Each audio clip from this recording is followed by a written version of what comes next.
Welcome in to 11 Personnel, presented by Monticello Bank.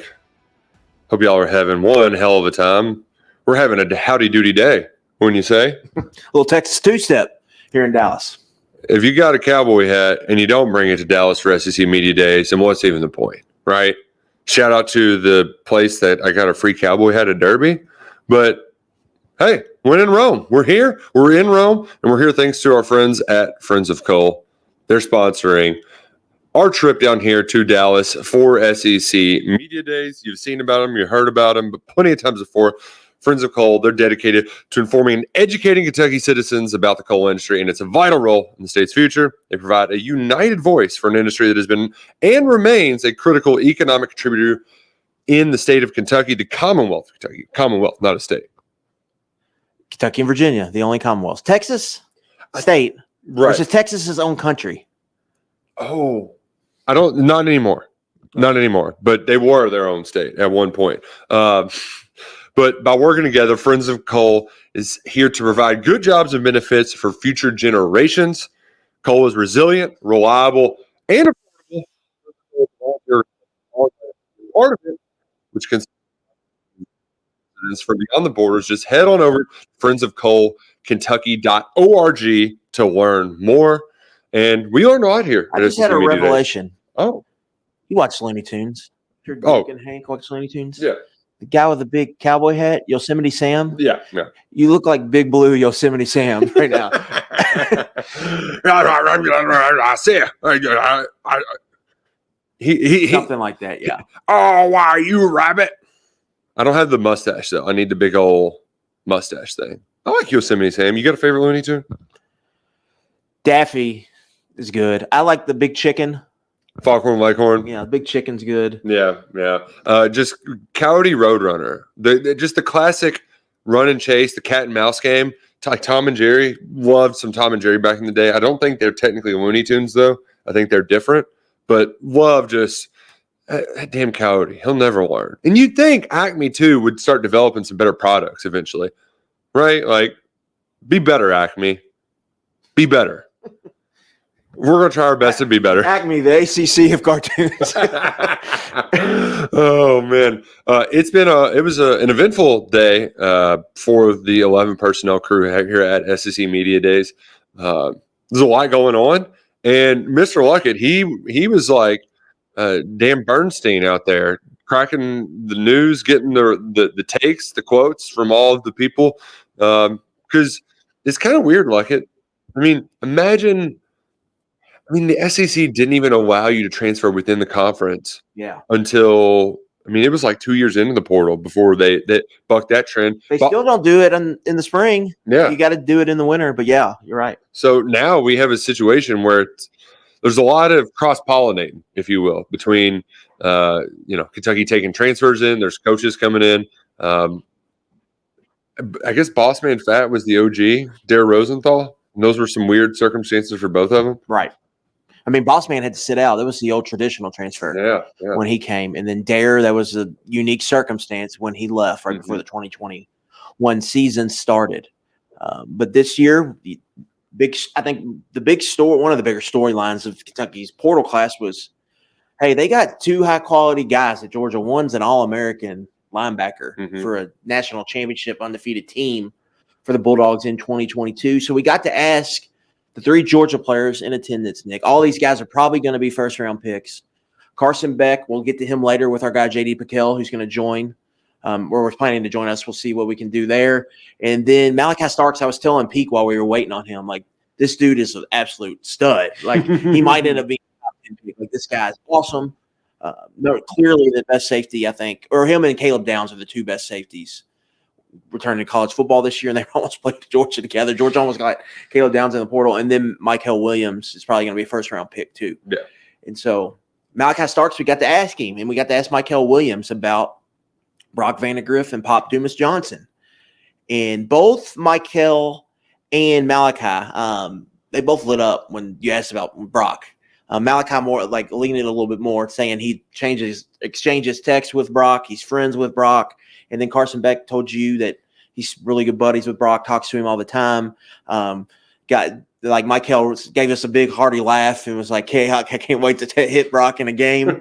And so they're both I think the big takeaway is he has some big fans in that Georgia facility. And it is, so these guys, you got to put yourself in their shoes, right? So they hop on a private jet. The Georgia was up first today, and so they had to be here by 9 Eastern, probably even earlier, probably like 8:30. So they're up at like 5:30, 6 a.m. to get ready for this big day, and they're going to basically answer some variation of the same question 100 times. I mean, it's a lot of, you go from one meeting room to the next, you talk about yourself some, but you're kind of repeating yourself a lot. So when they have these two yokels from Kentucky come out and say, "So what about Brock Vandagriff?" Lighting up is the best way to put it. And I think a lot of it's just we're not used to this. It's like, oh yeah, now I get to talk about my buddy Brock. You got to think about from Carson Beck's perspective too. I mean, these guys, they were both former 5-star guys. Beck was, I think, the number 4 overall player. Vandagriff was 22 when they came out of high school. Brock's a year younger than Beck. But they spent 2 years just stuck behind Stetson Bennett. Georgia was kicking all kinds of ass, winning national championships. And then they got the chance to compete each other for the starting job. And Beck was there longer. He had a little bit more experience. He won it out. But you're still teammates with the guy. I mean, think about how many hours they probably spent just sitting there with Stetson watching tape on these teams. Like probably roommates on the road. Yeah. Right. Stuff like that. So, yeah, they spent a lot of time together and, probably played some golf together, probably did some stuff outside of football together. Mm-hmm. So it's no surprise that they are buddies. But my big takeaway is, like, we all know quarterback's like the big position. And of course, of course he's friends with guys on his team. But that matters more at quarterback because you have to be a leader, and people have to want to be around you, want to hang out with you. To me, like, you're talking on players on both sides of the ball. It seemed like all of them would enjoyed being friends with Brock, enjoyed hanging out with him. Mm-hmm. And that's something I think is very important, especially for this year. You got a lot of new pieces in that offensive room, some returning. It's been a lot of churn, offensive coordinator and quarterback. You need a guy that people are going to rally behind, not just on offense, some guys on defense, but offensive line and receiver. Personality wise, those two groups are very much different, Yeah. It's different. And so you got to be able to connect with different types of people and personalities. And it seems like Brock Vandagriff, just judging off what we've heard from those guys, it seems like he's the guy that could potentially do that. And I think that's a big deal for a team and an offense that's going to look different. It's going to have a lot of different parts and new pieces. And we've talked about, you got to be careful because it can be mercenary culture can take over when you're going this transfer heavy on offense. Having a guy like that people can rally behind is big. And it seems like Vandagriff can potentially be that for Kentucky. Mm-hmm. And I think that's a big deal. Plus, not to mention the toughness he's going to bring, which we heard about today. Well, and there's a little bit of confirmation there too, because we've heard this from the Kentucky side. I'm trying to remember who it was that we spoke to that talked about, I don't know if it was an offensive, it might have been Mincy, come to think of it, who said, even if I'm not having a good day, he's there to try to get me up, which that's the kind of leadership you want in your quarterback, right? So hell, it might have even been a defensive player, but we heard that from the Kentucky side of things. So it's good to hear that isn't just something new where he's coming out of his comfort zone. This is how Brock is. Now there's still some proving to do on the field. I think what's interesting too about Beck is we saw how he had to come into his own after waiting for a while. That's not something you typically see a lot anymore. Jackson Arnold from Oklahoma was at one redshirt season, and now he's starting, and then sure. Arch Manning, he's going to have 2 redshirt seasons before starting. That's a little unusual for some of these 5-star blue chips. So Beck and Brock they had to wait 3 years, each of them. And for Beck, it wasn't pretty right away. They go down to Auburn, throws a pick on the second possession. They're down 10-0, and then they start the second half. It's a tie ball game. You think they're going to take over. First play, Georgia fumbles the football. And he talked about how that game he had to, he grew a lot because he had to overcome adversity. And I think that's really going to be the key for Brock because, Beck said his strength is ad-libbing wasn't the word. It was making the second play, right? Like play breaks down, so let's figure it out.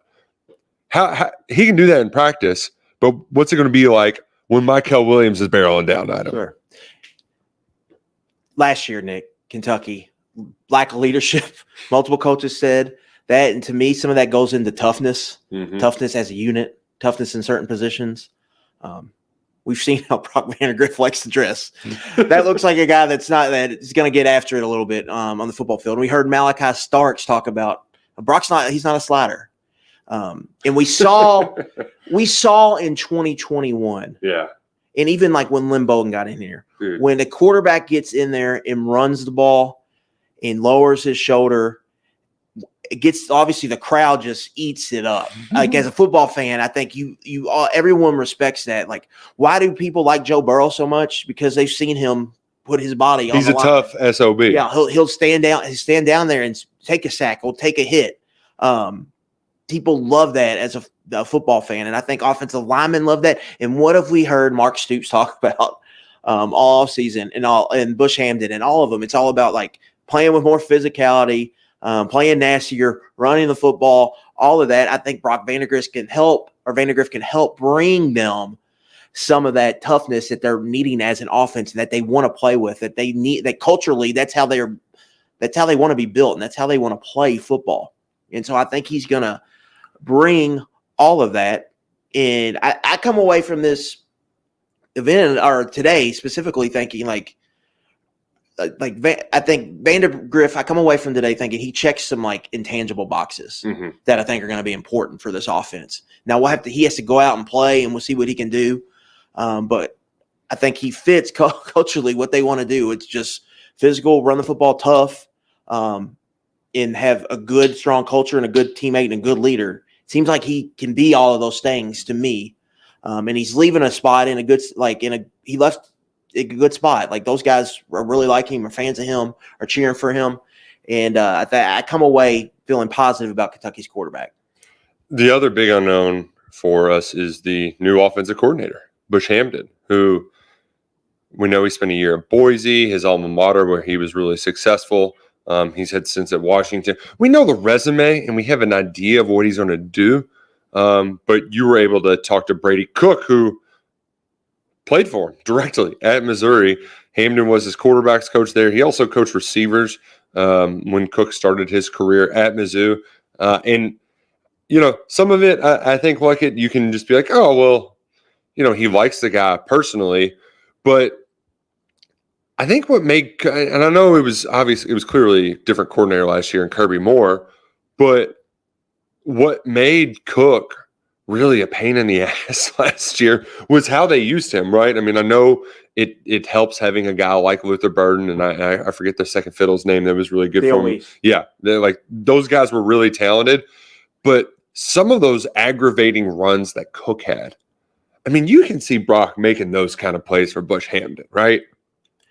Yeah, absolutely. I think that conversation we were able to have with Brady Cook today kind of took me back to when we were learning about Bush Hamdan. What is he? What has he done? What kind of offense is he going to bring? And it makes you remember, like at Boise State last year, he played two quarterbacks, had a top 25 offense. Those two quarterbacks combined to run for like 600 yards, 500, 600 yards last year. In 2022, things were going bad for Missouri offensively. Everyone remembers that Kentucky-Missouri game down there. J.J. Weaver almost ended the under streak that Kentucky had with the near pick six on the last play.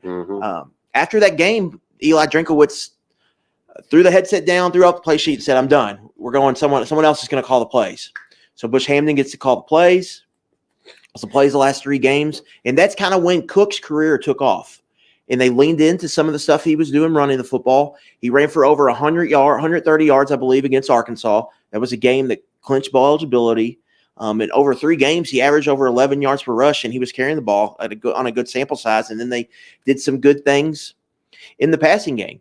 And that was kind of a launch point for Cook. And then that led into Hamdan. I think I don't know what happened there with him and Drinkwitz. Maybe he wanted to go a different direction offensively. So Hamdan leaves, has an opportunity to return to his alma mater, has a good first season on a team that won the Mountain West title. And so you get that, and you see how that could potentially work for Kentucky. Like involve the QB in the run game. Get out of, still be pro style family, like he has said, but do more no huddle stuff. Get out of the huddle quicker. Operate at a faster tempo, but still be able to run the football. That's a big part of his offense, is being able to run the football. When he was at Missouri, Tyler Beatty led the SEC in rushing. They still want to run the football. Ashton Genty was an absolute stud. Now, he might be RB1 in this NFL draft. I don't know if Kentucky – I'm pretty sure Kentucky doesn't have that on their roster this year, but they're going to be able to run the football. And so you get into all of that and how Cook talked about Hamdan, I think that's a really positive sign for him moving forward. And it just reminds you of what he did at Missouri and Boise State, which is the reasons why I think you can really believe that he's going to has a good chance to be successful. And the talking point I've had about Hamdan is I don't know how high the ceiling is. Well, we're going to find that out. But I do know that the floor is going to be pretty high. Like he's going to be able to build, offenses that can help you win games and that are going to be some level of efficient, specifically running the football.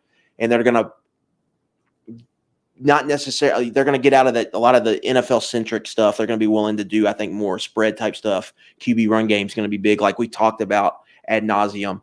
And so it was a reminder that, hey, this has got a chance to work here. Like it really does, I think, have a chance to work with Bush Hamdan, and it gets you excited because, hey, they got some talent at wide receiver here. Mm-hmm. If Brock Vandagriff can do some things and he can scheme up the run game, that really opens up opportunities for the offense, and you've got a chance to maybe be better than you would have expected this year. No, we're still 2 days away from Kentucky actually getting a chance to tell us all about that. Kentucky, it's a little different. ACC, they're all bringing quarterbacks to their media days, which I'm shocked they still have them. I'm surprised they don't just mail it in because that's kind of what that conference has been doing. But SEC, not completely quarterback-centric here. Nico Iamaleava. Every time they say his name, they change it, I think. We were sitting by the ESPN desk, and I swear they changed the pronunciation from one year to the next because I thought I was in a good spot with Nico Iamaleava. What? Volleyball player.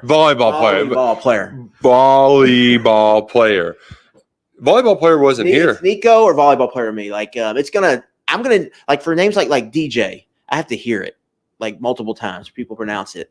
So like DJ was DJU for a while. I think he's gonna be Nico.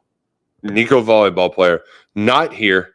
But Josh Heupel was here, and I love that the folks in the Southeastern Conference they've really taken something that we all know, and it isn't said out loud, and they're making it abundantly clear. And that's Josh Heupel is really uncomfortable with his alma mater. There's a very tenuous relationship there. And he went up first, break, Brent Venables. And Brent's nice. He's like, I respected him as a player. He's great. I followed him throughout his career. Venables coached. He coached the defense when they won the national title, when Heupel was the quarterback for the Sooners.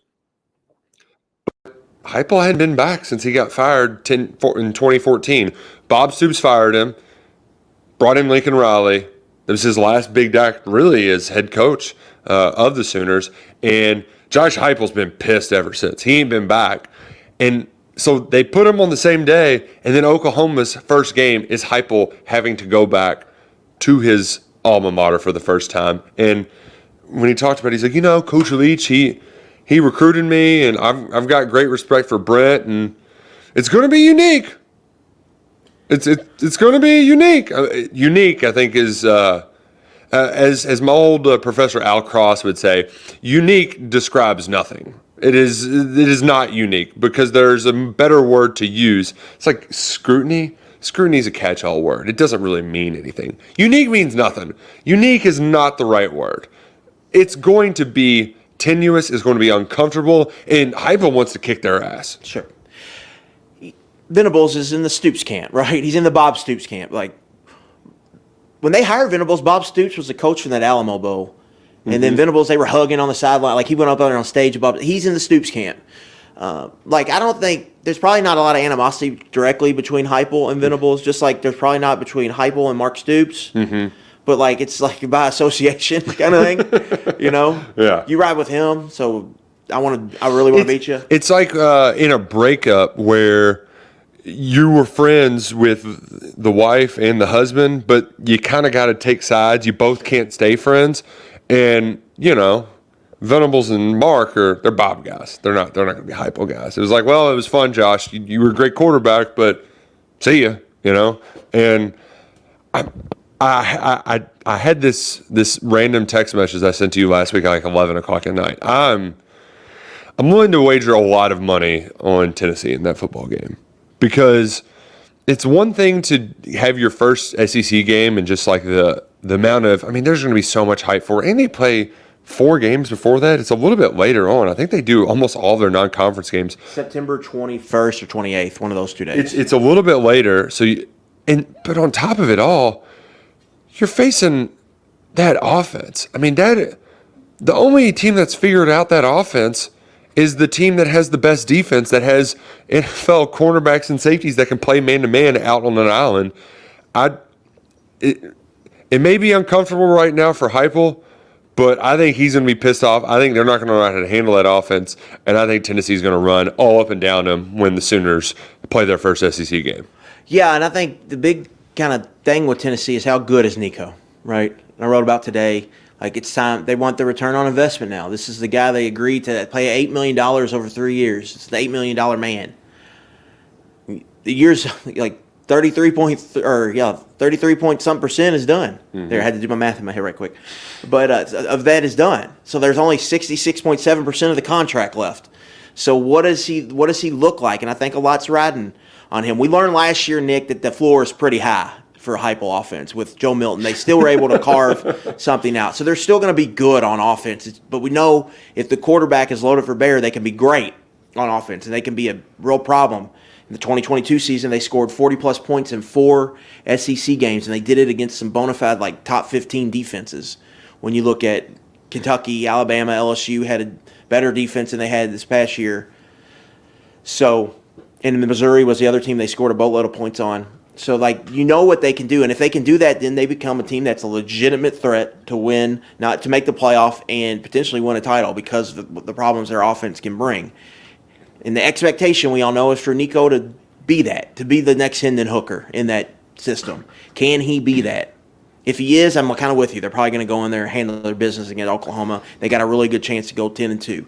If he's not, where does that put them? The Oklahoma game gets tougher to win, I think. And then you look at, they still have to play Alabama. They still have to play Georgia. Then you're looking at, they go 8-4, maybe 7-5 again. And then it's like, where they go from there if they miss on Nico?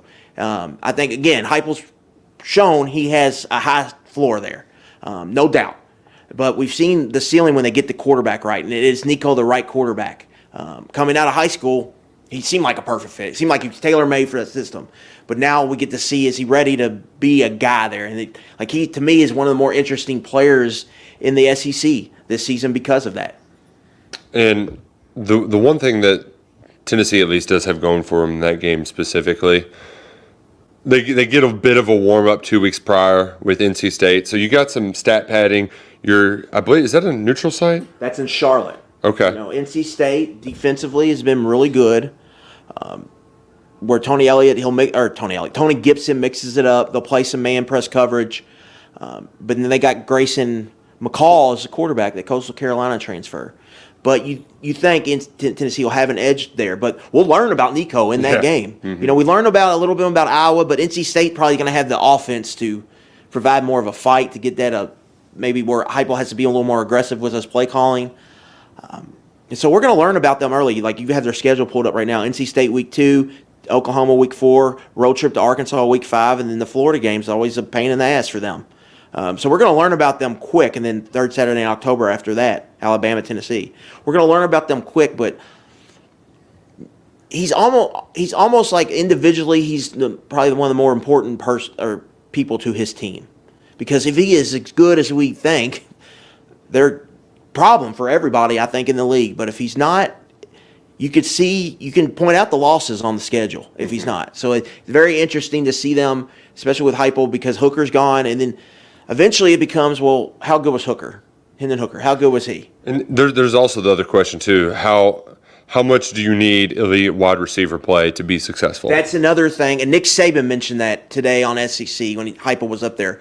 How good the receiver play was in 2022, and that took a big step back last year. So can they get that back, or was that just a situation where Jalen Hyatt was perfect for the system? Mm-hmm. Cedric Tillman was an awesome outside 50-50 receiver. Can they get that back? There's some questions surrounding their offense. In Tennessee, they seem like they're in a really good shape on both lines of scrimmage.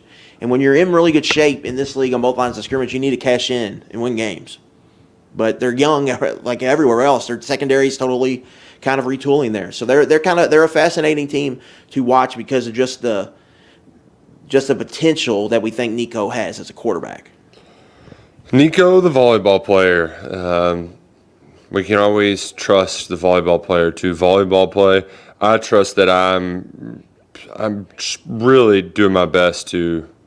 I'm trying to resist the urge to scratch my nose right now, and I couldn't do it earlier, and it got me. It was pretty bad. It was a bad visual.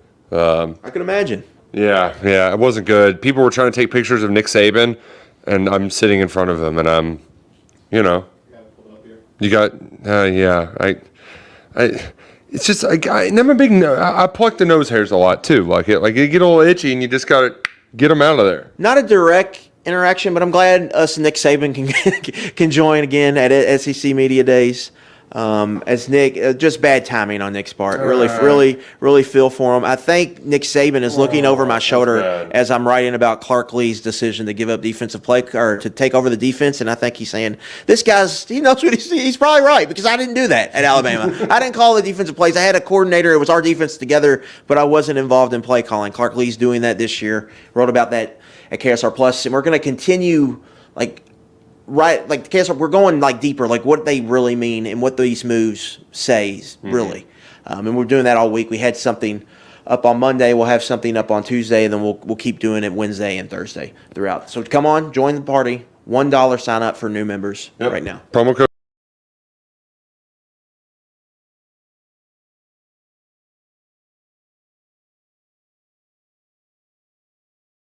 We've seen Cousin Shane quite a bit. He got to hang out with Feinbaum. Feinbaum hasn't invited us. But what's going on there, Paul? Yeah. Come on, Paul. Get me in this tiny cowboy hat up on stage. Come on. I will say, Paul, ESPN puts him to work. Yeah. He hosts a 4-hour radio show, and we've gotten here both mornings, and he's doing hits for whatever it's Get Up or First Take, whatever's on at that time. Mm-hmm. So,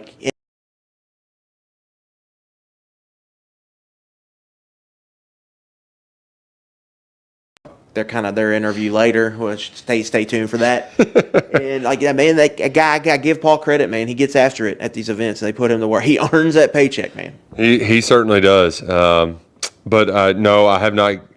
It actually, that was a reminder that I need to bring the bourbon over because we're going to be chatting with him tomorrow. We'll be on their show at some point. They'll be on this program. So it should be a good time here on 11 Personnel that is always brought to you by Monticello Bank. Monticello Bank, been in business 128 years, putting the numbers on your side to give you the best rates possible. Car loan, home loan, business, whatever the case may be, you're going to get great rates at Monticello Bank. They've got 21 branches in 14 different counties across the Commonwealth, and you can visit them online at nbcbank.com and bank anywhere with the Go NBC mobile app. Monticello Bank, member FDIC, equal housing lender. Big fans of Monticello Bank. And not a big fan of Wally, who said that I need a bigger hat. I understand I need a bigger hat. I was at Derby. They were giving away free hats. They had one blue one left. I'm taking the blue one. They also had orange ones. You think I'm going to wear a big, stupid orange one and look like a stupid volunteer? No. Orange is an ugly color. That volunteer orange, more like it. Yeah, what Nick said. Yeah, get him.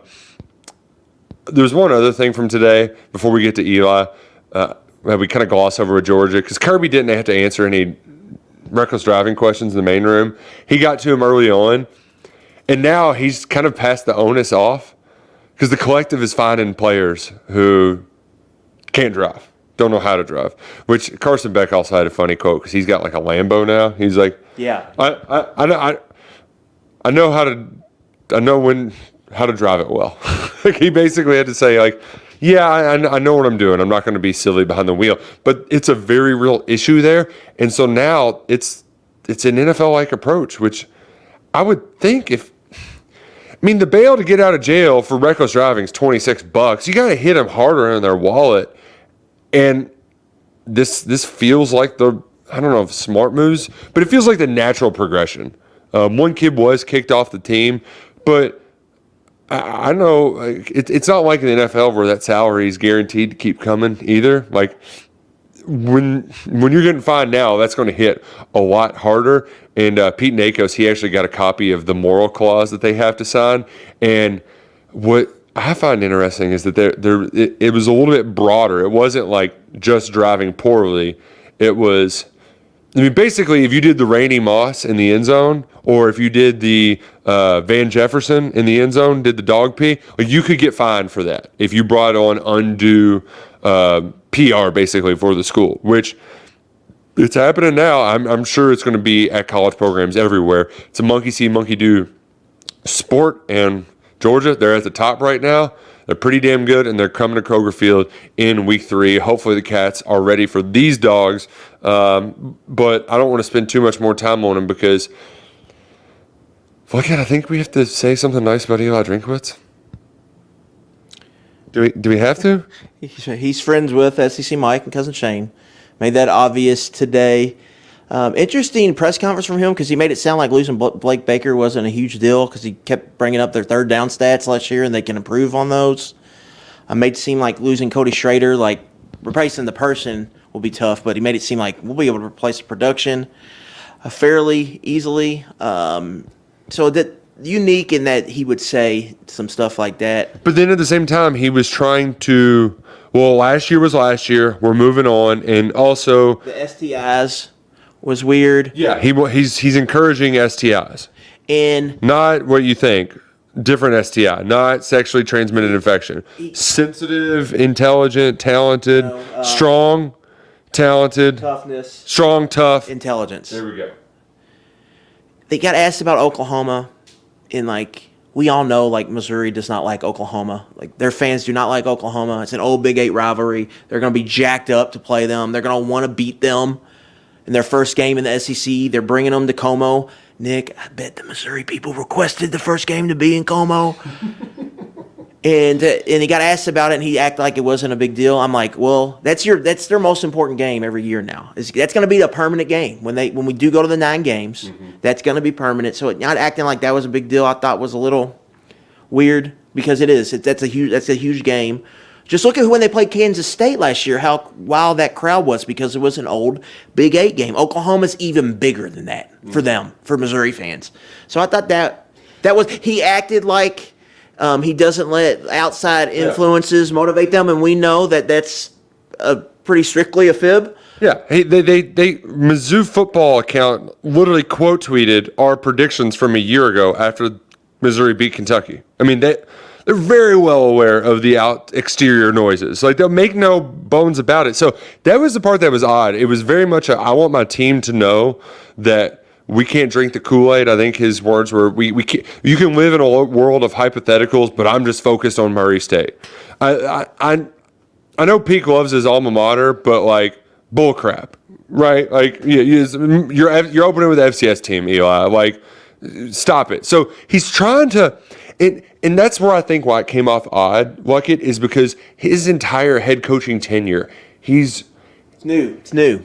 Well, he's just always tried to go above and beyond to draw attention to Missouri because you kind of need that when you're Missouri in the SEC. But so now he's got attention because he actually won some games, but he's like, ooh, we kind of got to do the Lane Kiffin thing and dial it back because we don't want to set the bar too high. And that's ultimately where I think they'll fall because they do have a lot of talent, but Missouri just doesn't stack up back-to-back years. I don't think they're built for this like it. I just don't. And mitigating the loss of Blake Baker and kind of casting it as a one-off, I don't trust Drink to make that hire like that. Like that. Yeah. It's almost less. They could do another back-to-back and get to 10 wins because they've got the best schedule in the SEC. Mm-hmm. But to nail the defensive coordinator hire for an offensive coach 2 in a row, most of them don't do that. Look at Stoops and offensive coordinators. Well, not just Stoops. You're just going to miss on some. You're just going to miss, and it's not going to work on some. And to hit them back to back is just hard to do. Yeah. Well, and then on top of it too, at a school like Missouri, where you're not picking from the cream of the crop, you have to get in the weeds a little bit and find someone. And they went into the Sun Belt and hired South Alabama's defensive coordinator, who was coaching underneath a defensive head coach, who's now the defensive coordinator at Alabama. Even Baker, they kind of backed into it. Steve Wilkes leaves late. Baker was on the LSU staff as a linebackers coach after he got ran out of Miami. LSU, Ed Orgeron gets fired. He goes to Missouri to be a position coach. He wasn't even going there to be a coordinator. They promote him. So he kind of, those are the breaks. That's what it takes sometimes. But it wasn't like he even hired him to be the defensive coordinator. Just strictly defensive coordinator hires that weren't in-house have not gone well. And even Ryan Walters, who ended up having a really good run at Illinois calling defense, it didn't, that situation wasn't great with them his first year. And you talk about catching breaks too. They caught a break with the schedule, and it's one of those things, like, it just seems too good to be true. I mean, right? Like, the stars are aligning too much. They aligned last year. I mean, for crying out loud, they took a delay of game because Drinkwitz bossed the sideline, and Mevis had to kick a 61-yarder to win the game. Even non-con last year, they had to play a good Kansas State team. They get Boston College this year, who's Bill O'Brien rebuilding. Like, that's going to be a game they're double-digit favorites, probably 2 touchdown favorites in plus. And so, you look at them, they play some of the worst projected teams in the SEC. So it's really aligning for them. But I just think it's too good to be true. So I'm a little bit out on Missouri, but I will give my one nice thing to Eli, because he does like to make some sort of statement that draws attention, and he made one that should be made by more people, and that was directly calling out the CEO of the College Football Hall of Fame by name and telling him, almost demanding, that Mike Leach be put in the College Football Hall of Fame. The restrictions on coaches, you have to have a 60% winning percentage. And that's unfair to coaches that have to rebuild programs. Like, Howard Schnellenberger is not eligible for the College Football Hall of Fame, and Louisville would be, they probably wouldn't be playing football right now without him. He started the U, right? Like, Howard Schnellenberger is college football. I mean, Lane Kiffin, his rebound job was at FAU, the program that Howard Schnellenberger founded. He has, but he's not eligible because he's not at 60%. He's a few wins shy of it, right? Same thing with Mike Leach. And to Drinkwitz's point, is it even a Hall of Fame if you don't have Mike Leach in it? The legacy he has on the game, I mean, it's kind of what we talked about earlier with Monty Kiffin in Tampa 2. I mean, what was it wasn't 4 verts, but why cross? Like, why cross is you're playing that game on the college football game right now because of Mike Leach. The system is everywhere. We kind of get to be a part of that. We get to take some ownership of that because he brought it to mainstream in SEC football. I think it was first school. Yeah. So I appreciated that Drinkwitz was like, I'm going to take a little bit of time on my opening statement to shine a light on Mike Leach, and to make sure too that this is year 2 without him. And as time goes on, memory slowly starts to fade. But that's not going to be the case with Leach at all. I think really it's like common sense. Should Mike Leach be in the Hall of Fame? Like, yes, because of all the big impact he had non-win record. And then you almost look where he coached too. Yeah, Texas Tech, Lubbock, Pullman, Washington, and then Starkville, Mississippi. Not exactly bastions of college football greatness. And then how close he was to the record. Like, I saw someone tweet out today, you could just round up to meet their that's crazy. To meet their requirement. And he would have gotten there if he probably coaches at Mississippi State for 3 more years. They won the bowl game. And that, I mean, we talked about it last year. Things were really teed up for them to have a big year. That was an unfortunate break for them because they did miss a good opportunity with what that they had coming back on that roster and the schedule they had last year. But yeah, I mean, it was a disappointment. That's what I'm saying. If he just coached 1 more year and retired, he probably would have gotten there, because that team last year probably goes 8-4, 9-3. They're kind of giving some people some problems, I think, in the SEC West last season if they had Leach calling the plays. And I mentioned too that even though Leach is gone, he's still a part of SEC Media Days. Something that's fascinated me, Luckett, is that, if Texas and Oklahoma aren't joining the league this year, Nick Saban's retirement is the biggest story here. It still kind of is, but it's not, because he's here and he's working and he's doing media days, and he's still kind of the biggest draw. Like, it's hard to describe it, but his statements and him, I think for a lot of people, it's just seeing button down Nick Saban. It's kind of a shock to the system.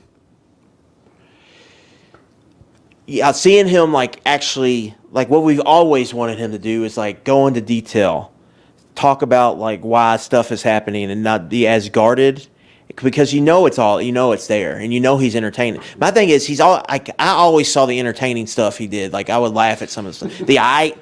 All of that, and we heard some of that come out yesterday when he was talking about Texas. The comes out when he's a little annoyed by a subject, and so we saw some of that come out. And I think you saw this with Tony Romo in the NFL, his first couple years on the call, where he knew these teams inside and out, and that's why he was so, I think, mostly approved, because of how the knowledge he had. I think we're getting that from Saban because he knows these programs, he knows these coaches, he knows them, and if you know anything about kind of his personality, he's going to be all in on this, and that's, to me, that's what you want to see from these talking heads, these national guys. To me, nothing irks me more when you see some guy that you feel like is mailing it in. That's not living and breathing this, because we live and breathe it. This is what we do. This is our passion. And it's Nick Saban's passion, and he's taken this really serious. And I think it's really cool to see, because we've seen him as a different type of figure in the sports world. Now he's shifting into another prism of, or another part of this big college football ecosystem.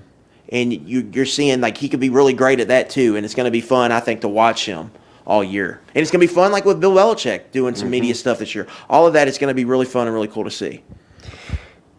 It's going to be fun tomorrow, too. We ain't going anywhere. We got plenty more to discuss. Before we get on our interview with JD PicKell, I did want to say, you talk about people who eat, sleep, and drink this stuff and who really take it seriously. Cole Kubelik was great on the set today. And I saw him afterwards, and he was just steaming, fired up at some of the takes he was hearing from some people. To see that sort of it was like he just pulled him off the sideline of a game. He was fired up, man. He was still ready to go. I love it. I don't know if Dusty Dvorak is going to be on SEC Network regularly, because he calls big games. He's one of the better broadcast teams, but I like what he brings. He's passionate. You can tell he really cares about this. He called the Kentucky Citrus Bowl when they beat Iowa. I thought he did a good job calling the game. I think he does a good job in the booth calling the games. That's I think a good addition for the network. And that's a guy, if he's on and we get to see him, I think that's a good addition. And I like that, Cole's getting more shine there at the network. Get him on more. We talked about that. We're all big fans of Cole and his work. And you can tell that he's passionate about it. That's the thing with Cole. You can tell he does the work. You can tell he really, really cares about this, and that's why we like him, because of that.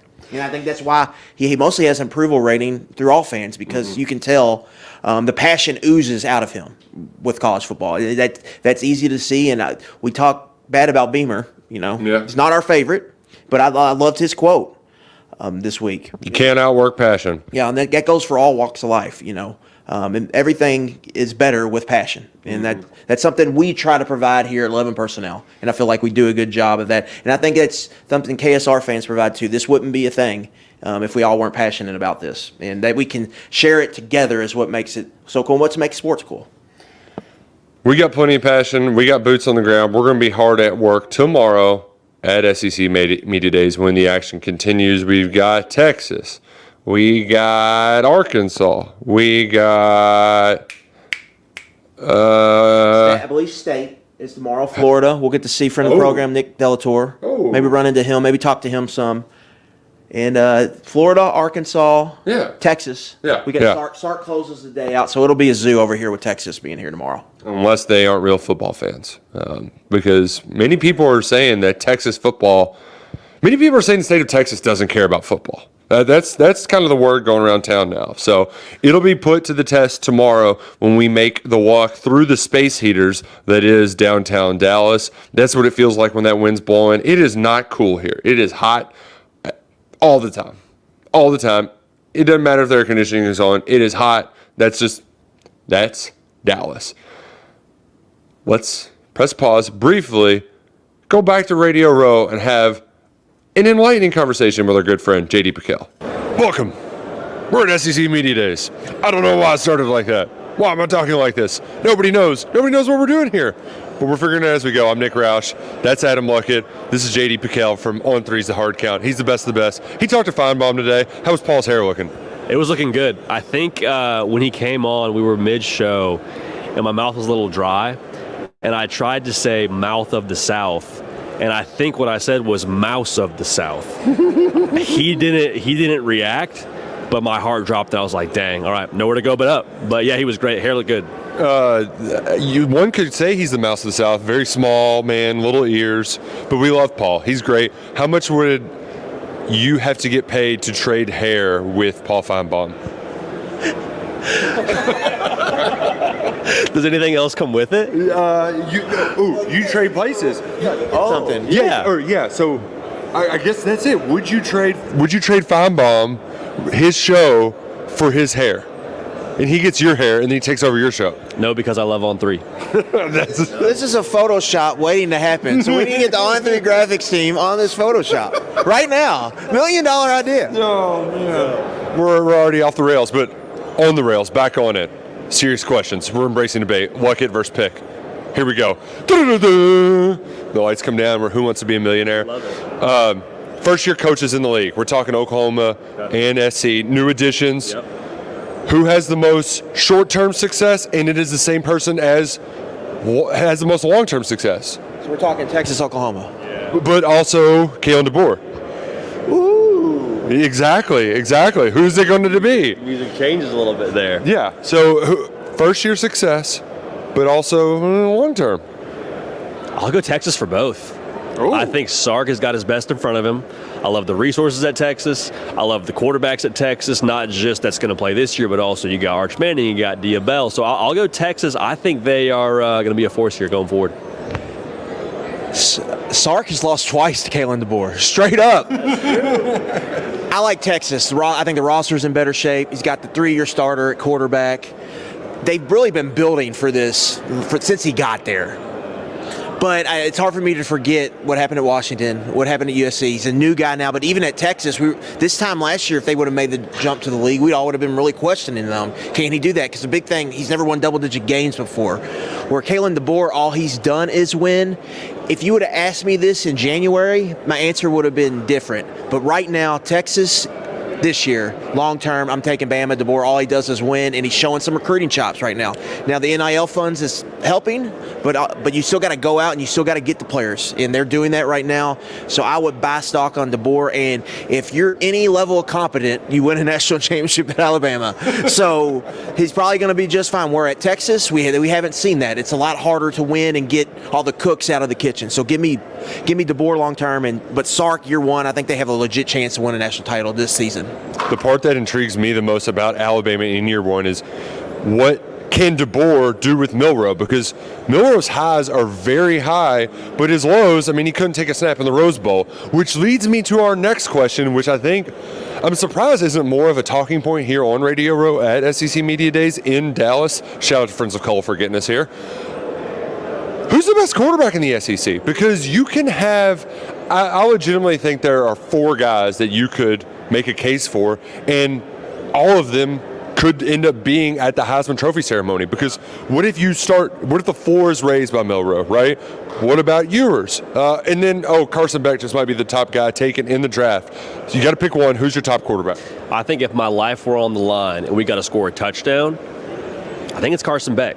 I love Quinn Ewers. Like, I love the physical tools of Ewers, and like the potential's intriguing because it's his third year in Sark's system. Milroe, I think, is super intriguing with the physical tools and how wide open that system's going to be. But Carson Beck, man, he's steady. He's been in that system for a long time, completed north of 70% of his passes last year. Big sturdy dude with tattoos, and he had like a nice like iced out watch today. So for all those reasons, I'm taking Carson Beck, but I would hear other candidates, if that makes sense. My answer's the same, but I'm not hearing any other candidates. Okay. Oh. Milroe, I still have major questions on. Like, is he more than a runner that can throw deep balls? What the sack numbers are alarming. Those are really alarming to me. Like, and you know, in the Michigan game, like that was concerning how he played there. And even though Michigan was a great defense, okay, Dart, take him out of that system. Are we sure he's a top level quarterback in this league? We're not 100% sure, to me, at least. Ewers, we've seen too many of the down moments and not enough of the up moments. The up moments are high, but I've seen too many of the down moments. Beck, I think the one negative to him is probably got Milroe's least amount of playing experience, but he's right there with him. And then the Alabama game, he just didn't play well. It was probably one of his worst games of the year. But, Nick, I saw him play in person down there at Sanford Stadium. I saw him hit that deep over route over 3 defenders in zone coverage, and I saw him just light Kentucky up like a Christmas tree. And he did that most of the season. We're talking about a Kirby Smart quarterback that threw over 4,000 yards. That's not a guy who's out there wants to go out there and sling it all around the yard. So I think give me Beck. I think he's going to be the number 1 pick in the draft. I think he's got a really good chance to win the Heisman, and I think he's going to have a big year playing behind the best offensive line in college football. He's going to be clean all season. He's going to light people up. Georgia's probably going to win the national championship, and I think we'll look back and say, wow, what a 2-year run. Really, what a 4-year run they had with Stetson and Beck back to back. The thing about Beck, too, is the weapons around him. I know you lost Brock Bowers, but oh no, you've got Oscar Delp waiting to play tight end there. You get the kid from Vanderbilt transferring in, receiver, escaping my name. Humphreys. I mean, he's going to catch like 5 passes for 50-plus yards.